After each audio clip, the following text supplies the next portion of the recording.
What is our added value? What do we give as an added value to the global economy? If I'm looking from the side of Slovenia, when I heard both of speakers before me, I think that we might miss some opportunity. Slovenia is still presenting opportunity. I'm not saying for the geographic position of Slovenia itself, but I still think that Slovenia, which was traditionally present in this region, is sort of hub for other investments for the region of Balkans. This is one thing, but not only infrastructurally looking from sides of financing. Everything what's already from side of Slovenia invested in this region is definitely something that if we go there, if we go to the region, it's easier for us to put this Balkan chip in our head and to do the business with the people. And we are nicely accepted also in this region. This is first thing. Secondly, all the infrastructural companies are already present there. So basically to our foreign partners, we can offer a startup business for the whole region.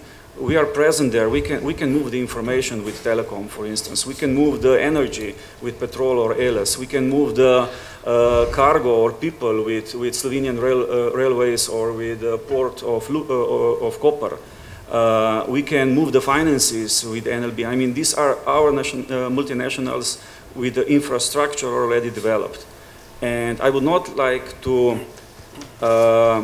limit our thinking only on the Balkans. Of course, we have blue chips anywhere else. If we would be wiped out from the earth, I think that at most every second car would have some problems. Not having your if we are talking about Gorenje, if we are talking about Krka, I mean all these blue chips that we are often here. Yes, I think it is an opportunity that we can deliver to our partners from the FDIs, but the question is how to do it. What would be our strength? I think that,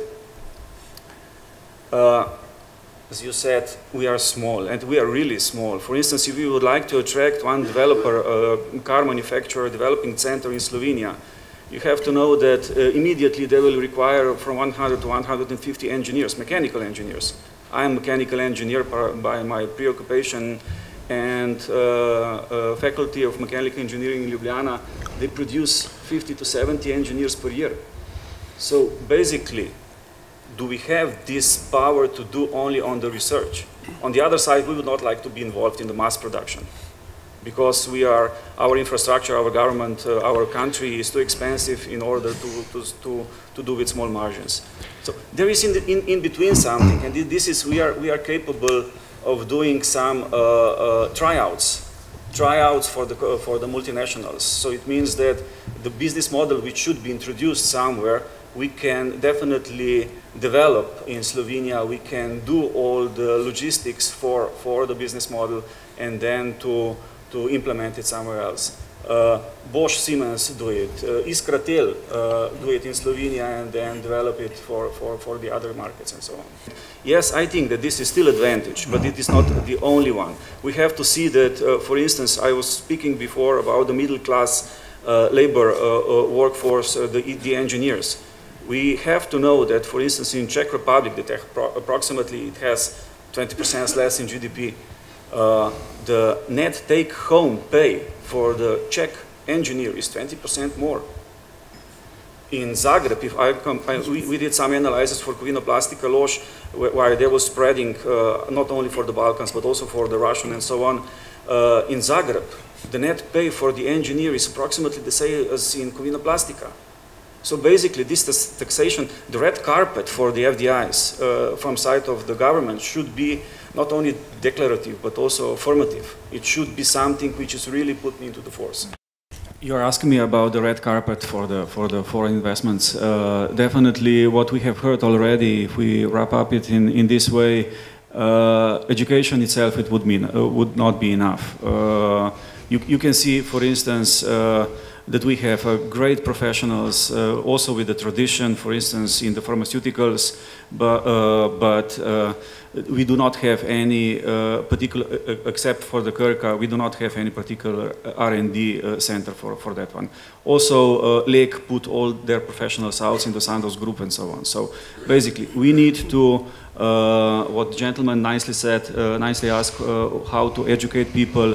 We have to educate them about the change, how to accept the change and how to do the change in order for the results to be tomorrow a little bit different. Secondly, price of land or the premises that the foreign investors will use should fall down, should be part of the carpet. Look for what happened with BMW in 2000 with TAM allocation. It was completely the same story. Thirdly, taxation should be rational, especially for the middle class. We heard that we do not, we cannot offer so much or so many of the top professionals. So middle class, which is there for the investors, should be within a reasonable taxation.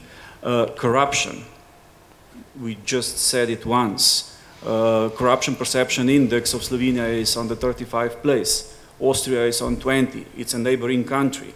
Where to go? To Austria or to Ljubljana or to Zagreb, which is on 66th place. The next thing is business ethics, the transparency of everything that we are doing. For instance, through the tenders that we are offering and so on. I mean, it should be very straightforward rules for somebody to invite and for him not to be felt like double-crossed with this procedure. And at the end of the day, we have to have the not declarative but affirmative support from side of the government to do that. And basically, yes, such messengers as we are having here in the hall should take the suitcases and go around and make a promotion that yes, we are here with the infrastructure and we can do the trick.